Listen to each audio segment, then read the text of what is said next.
Welcome to Fishing for Bees. This is my YouTube channel on swarm catching and beekeeping. If you're new to the channel, a little bit about us is all these are swarm catches. Everything in our production yard is a swarm catch. We've never purchased bees. We've never purchased a queen. We've never split a colony. I'm not anti any of those things. We just simply haven't had to. Swarm catches keep providing us with the bees that we need to make up for some minimal winter losses. Winter losses happen, and we always seem to catch more than we need for our production yard. So in the past, we've given away 10 frame colonies out of this yard right here in the spring. After we get an idea where we're at with how many bees that we have, how many we need, then we've given some away. I'm not advocating for this to be a way to take care of bees that you've purchased or anything like that. I started this channel as just a journey on us catching bees and us keeping bees and how we've expanded the business, cash flowing everything as we go, not putting stuff on credit cards. As the money comes in for the honey sales or wax sales, then we have purchased more equipment. It's a much different game when you're taking care of free bees versus bees that you've purchased. There's a lot of emotion in the financial purchase, and you get caught up in, I can't lose this colony, I need to requeen it. We're fortunate that we don't have that as a problem. We let them go with pretty minimal care. We're not inspecting a lot. We're not in here hunting for queens every week or 2 weeks. In fact, I think only one of these colonies we've seen the queen in. That being said, in August we had 250,000 views, which was a pretty shocking number for me, and I'm pretty grateful for that. And as of a couple days ago, the channel's met the threshold of being monetized. So if you like what we're doing here, I'm not setting up a Patreon. I was eligible for that months ago. I'm not begging for money. If you want to help the channel, let the commercials play. That's the best thing you can do for us, and that's all I ask. I don't want your money. I want the advertisers' money. This should be a quick video today. We're just going to go in here and reapply the Formic Pro. The algorithm wasn't friendly to us on our last video for the Formic Pro in the production yard. So if you're more interested in 10 over 10 colonies and in a production yard and how we're using Formic Pro, go back and check out that last video. That'll help you with, your normal size colonies. This is a little bit different here. So, for a 10 frame colony, they still want us to use one full Formic Pro patty. That is a bit strong. So our reapplication is going to be the same as our first application. It's a half a patty and 1/6 of a patty. And last year we used half a patties in our nuke yard, 2 applications, not the double application, but 2 applications. You leave it on for 10 days, pull it off, put it on for another 10 days, which is what we're doing today. And we had 100% success rate in our overwintering in our nuke yard. So we're going to bust into these, have everything ready. We got the smoker. They were really, really friendly and docile when we were in here exactly 10 days ago. This one is really, really light on the bottom. I'm just going to smoke them before we get a peek. I could tell it was a good population of bees. I'm trying to do this without removing the lid. Minimal disturbance. So half a patty, 1/6 of a patty. They're kind of roaring, which is to be expected.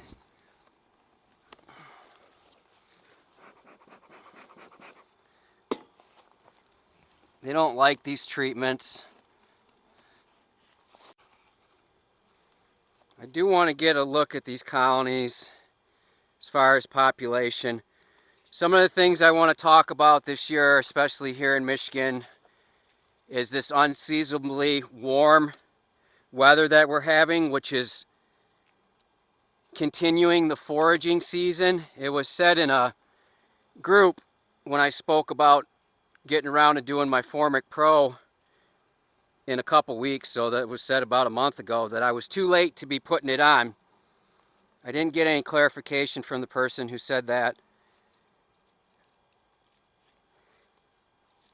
The reason why I'm bringing that up is because if you did your Formic Pro earlier and they're out doing their foraging, the foraging is where the mite jumping takes place.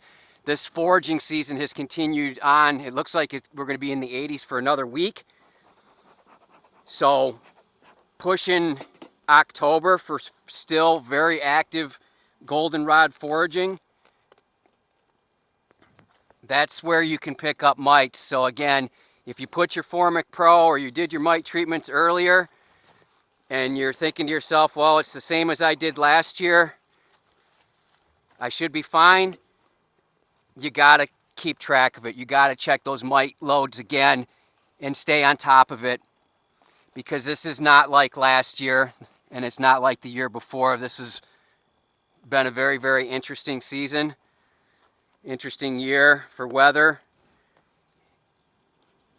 And what was successful last year might not be successful this year, especially if this warm continues.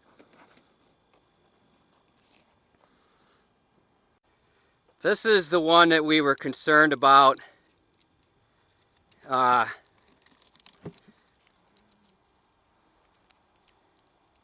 I'm tempted to take a peek because this is like ridiculously light.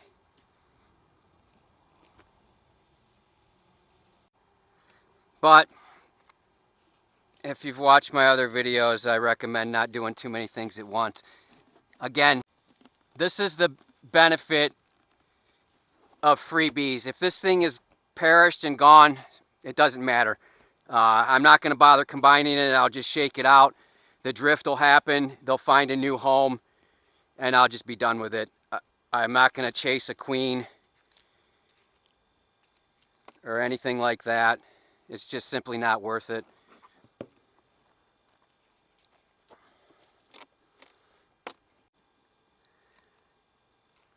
This one, they're calm. Pretty good population. I see a bunch of bee eyeballs staring at me.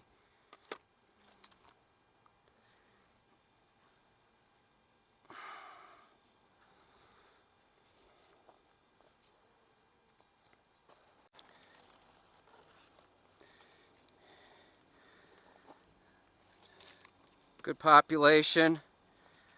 Just like last time, I'm really pleased with the way they're behaving. Usually during my Formic Pro, I'm getting lit up.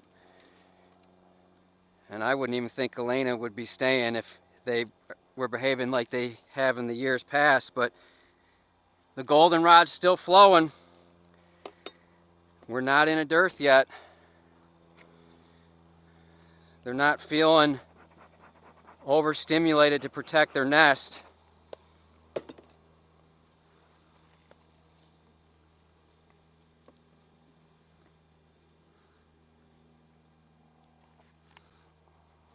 That's a good population of bees. There we go. I didn't want to squish that one on the rail.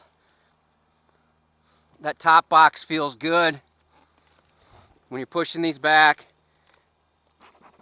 just give it a quick look. Make sure you don't squish any bees.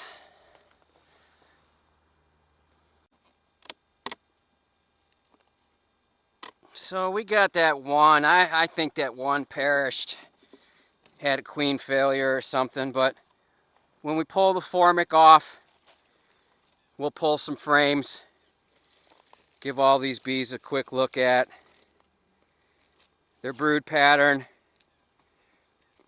I can feel what I need as far as their stores in weight, and I feel pretty good. Some are lighter than others.